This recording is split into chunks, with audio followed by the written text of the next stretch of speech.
मुझे कहले मुझे कर्मयोग करी स्टेडियम तो गाधे मोर जमी नीति आदर्श बताई मुझे कर्मयोग करी से कौन कहते भाई ठाकुर कहीकि गले अच्छा प्रवचक सीट उपर बसे बुलाई गपिकी चली जाए कहले तुम्हें कर्मयोग कर जो कर्मयोग कथा आम कहे कर्मयोग मुझे से मोर होनी मुझे मुझे ये प्रश्नटा अजय भाई की आज पचारुची यही उत्तर ये प्रश्न टी आज पचारुची नहीं तो अजय भाई आज घर को मुझे टार्गेट कर तुम बहुत बार प्रश्न मत कर ये भी समस्त भितर समस्त समस्त गति करुचे। अच्छा मु गोटे छोटिया उदाहरण दिए जाऊँ आम तलटा एमती जलान नब अच्छे पानी पशि जाम घरे घर पिंडा पिंडा पानी हो जाए से घर को जावाक हेले पानी भितर आम जापरूने उच्च पिंडा आम गोटे एति 6 इंचर पट्टा पकई जावासवा कर से घर होचे छोटिया कथा आप गोटे दृष्टांत जाऊे। अच्छा से पट्टाटी केते 3 फुट 2 फुट 3 फुट 2.5 फुट भितर आमर भूमि स्तर से स्तर उपर पट्टा पकई घर से घर जाऊे जदि से पट्टाटी आम 3 माहला उपरे पकई दबा 3 माहला कोटा उपरे से पट्टाटी उपरे आम जदि पारी हवा को पड़े जापर कि गोटे प्रश्न आपण मोर से पट्टारे 3 माहला उपरे आम जापर कि अच्छा न जापर क्या निर्भर कर आम भर धी शक्ति अच्छी भाई मु बुझाई दूसरी ये जदि धी शक्ति अच्छी जे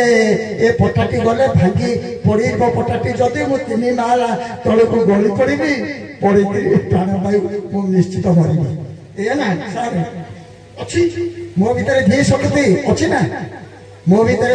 मो ज्ञात सार भीतर अच्छी ना विचार शक्ति मुझे भीतर जावाई डरबी जीविनी से पट्टारे। अच्छा जदि बाय चांस जो कोठा पर पट्टाटी धुआई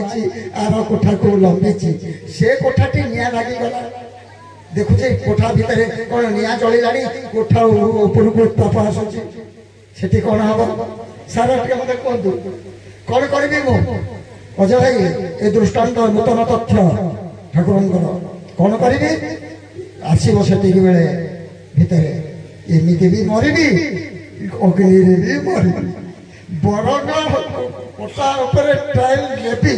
से पाक कोठा को जीवी कहीं ये कोठा रही निआ जली आसला मुझे जीवित हो।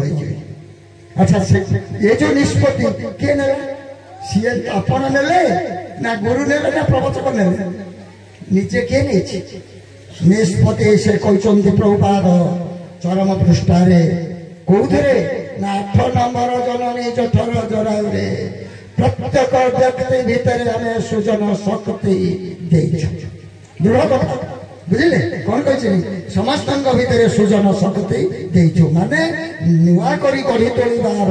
शक्ति आम भीतर समस्त भीतर जागृत करी से देइछंती किंतु आमे कौन करुचे से शक्ति की आहरण करने असमर्थ बा इच्छा करूने आम भीतर की शक्ति अच्छी आमे ताको उपयोग करिवार इच्छा नहीं।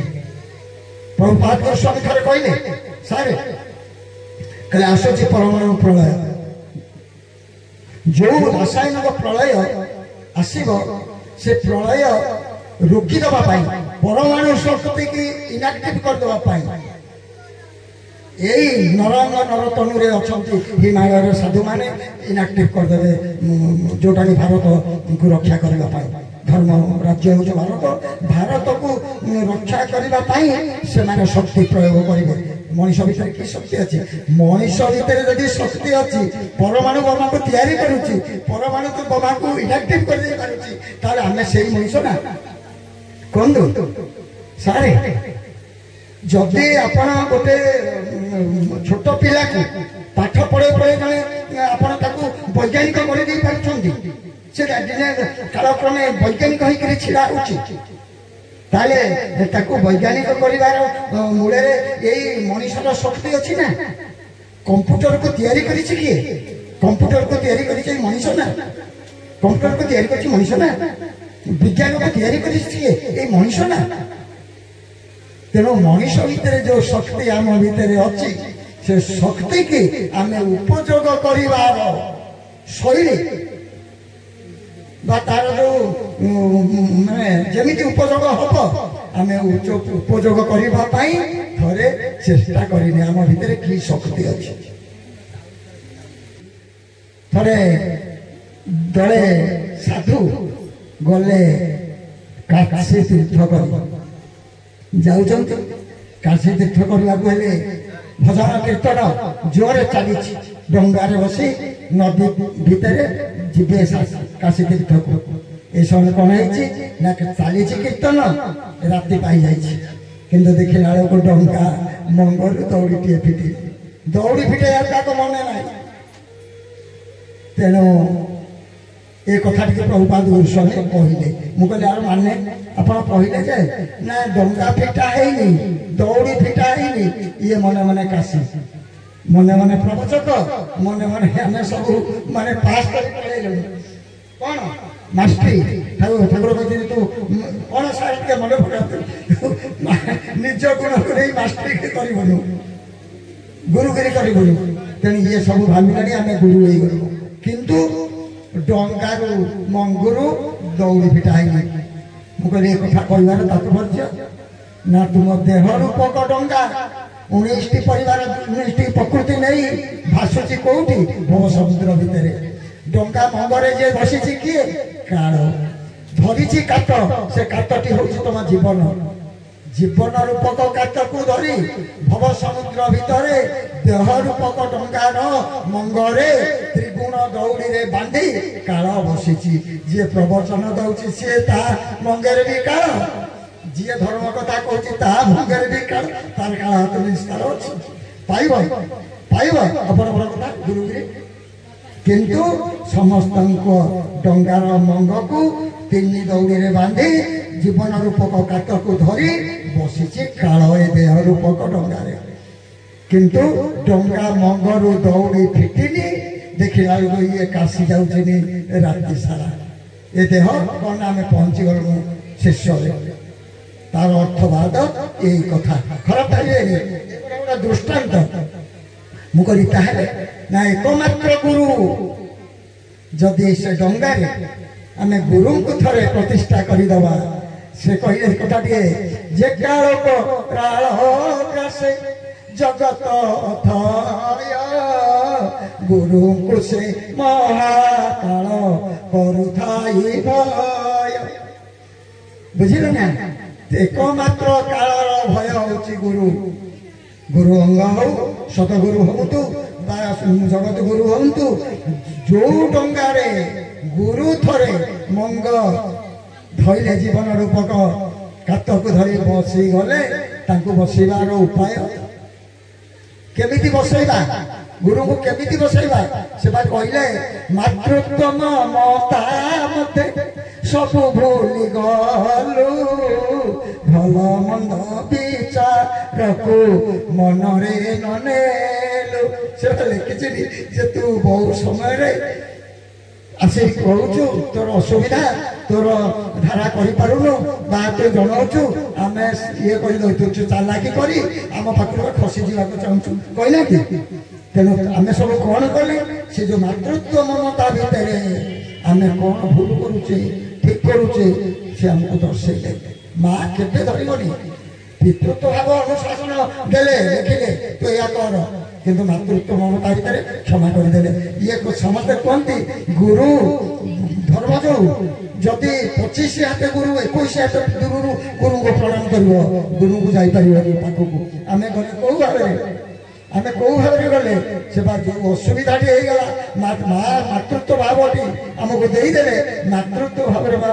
गुरु भावटी रहीगले आदि मातृत्व भाव आसी न था आम समस्त अभिशप्त हो जाते जदि केवल गुरु धार गुरु नियम गुरुंर नीति आदर्श भितर जदि केवल सी आसी था आमको धरी था आम सब एपर्यंत पंगु हो जाते से कही था कलिजुग से कहले तुम समस्ते प्रकृति प्रकृति भितर जमी अच समस्ते ताणु पंगु होकर बसी था केवल मातृत्व ममता भितर मातृत्वर अनुशासन सी आमको सब क्षमा करदे क्षमा सीना करदे किंतु से कौन कहले भल मंद विचार ए मातृत्व ममता स्नेह ममता भितर पुओ जेते दोष करू झील जेते दोष करू पढ़ी ना जशोदा कृष्ण घर पशिले कौन कले किंतु जिते आसती फेरी आसती जशोदा पाक जोता मो पुआ मो कोल कौटी तुम घर को जाइए तुम दही माँ केबे झीर पुअर दोष गुण पारिबनी कहूँ मो पुओ झील सोना तेणु तू कौन कलु भूली गलु से तेणु कौन कले कहले तापर कथाटी तेणु करी तोर चिंता अंतर रे खारे बाबूरे मोहते छाड़ी तोते रही पारे कहले बाबूरे तोरी चिंता 4 वर्ष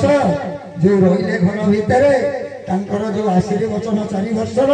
13, 14, 15, 16 मन दे पढ़ु से कौन करुले केवल आमरी चिंता केवल आमरी चिंता से करुले पिला गुड़ा मोर बाट को चली गले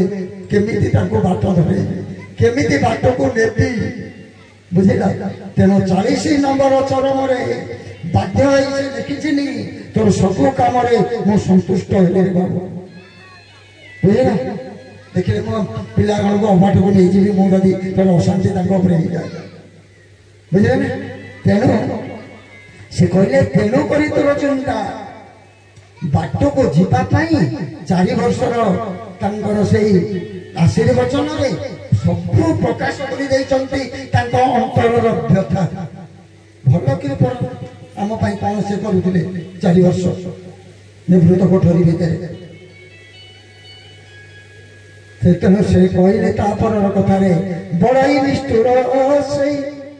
विधिर विधान नर अंग नर तनु हेब समाधान बाबा मु सब बेले तो पाखे थी केवे नुहे आर समाधान होती आर समाधान हम 15 मसीहा शेष कहीदे 27 मसीह आम लीलाराम साहा 15 मसीहा शेष 29 गले 16 मसीहा 1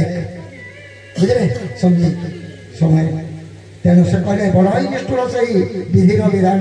आम विधान कलिजुग 60 वर्ष विधिर विधान आम जीव विधि निज विधान को मानी से खुशी गले अवसान करदे बुझिल तेणु नरंग नरोत्तम हेब समाधान आउ तू को पाइबुनु रे धन ये जो स्थूल भाव आउ अच्छी कि क्षमा आउ कौन स्थूल भाव तू पाइबु कि आउ स्थूल भाव पाइबु तेरा आसीलु अली अर्दली करूलु तो सब अली अर्दली की सब ग्रहण करी तो छाड़ी दौली आउ सूक्ष्म ना से कहले कौन कि अप्रकटे थिली मुहि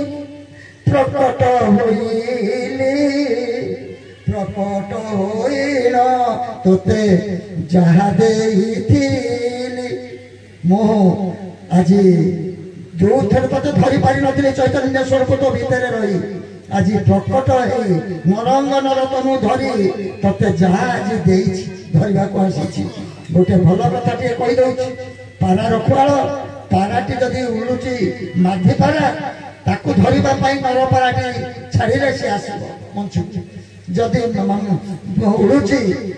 नर पारा माधी पाराटा की छाड़िले से आसीबो मंचू तेणु आज आसीथिले पुरुष शक्ति ये अवतार धरी नहंती पूर्ण पुरुष आज आसीथिले पुरुष प्रकृति की धरिबा पाई जोथि पाई से देले धारा धार्थ परम तत्व राम प्रकृति तत्व द्वापर जुगे प्रकृति तत्व खोजिले परम तत्व किंतु कलि जुगे आसी प्रकृति तत्व को खोजिले परम तत्व धारा राधा धा माने परम तत्व खोजिले क्या आसिले क्या रा तत्व तेने तुम कौन कहली अप्रकट थे मुई प्रकट होइनी प्रकट होना तोते जा देइथिली देइथिबा गुरु धन साइती रखिबु अप्रकटे तेबे मोर सानिध्य लभिबु देइथिबा गुरु धन साइती रखिबु तू जदि मोर नीति आदर्श मोर गुरुंकर जो ते गुरुमान पितार अनुशासन भितर तू जदि रखिबु निजकू तेबे अप्रकटरे मु थिले भी तू सबु बेले अनुभव करिबु मु तो पाखरे अछि बुझे ना सारांश कथा आउ बाट नाही काहे कि मैं कथाटी कहूची प्रतिकूल रे आमे थिले वर्तमान अनुकूल जो दिन ठारू से लिखिदेले चरम पृष्ठारे तू एक पाद पकारे धन आमे तते सहस्र पाद आगकू नहीं जीवो लिखिछि ना एक पाद जो दिन ठारू लिखिछंती जानिछंती सेही दिन ठारू अनुकूल अनुकूल परिवेश स्रोत स्रोत जाउछि वर्तमान नदी जदि समुद्र उजाणी आसुची समुद्र रे पकई देबा कोटाटी मुहाने कोठी की नहीं आसे ऊपर ए प्रतिकूल जेते बेले समुद्र टाणुची सेटा अनुकूल अवस्था वर्तमान समुद्र टाणुची हमको समुद्र अभिमुखी आम लक्ष्य चरम प्राप्ति चरम अभिमुखे वर्तमान आम जहाँ पकईबा जी कर्म करवा गोटे कर्म सहस्र गुण फल नहीं सी आमको टाणी ने ये कही आज कथावस्तु को समय हो जाए विश्राम दवा मोर परमाराध्य परम पूज्य चरमनाथ गुरुस्वामी श्रीपद्म पादरे साष्टांग प्रणाम ब्रह्म जिज्ञासु मोर धर्म जिज्ञासु सदात्मा दिव्यात्मा मोर सत्संग प्रेमी भाई भौणी समस्त गुण अंतर सहस्रथ सप्रेम गुरुस्वामी आज जहाँ प्रकाश करी मोर निजस्व ज्ञान ता भितर टिके मात्र तिले मात्र नहीं जहाँ धरी रखी से गुरुस्वामी से अमाप अगाध ज्ञान को किंचित मोर धी शक्ति बल प्रकाश करुच्ची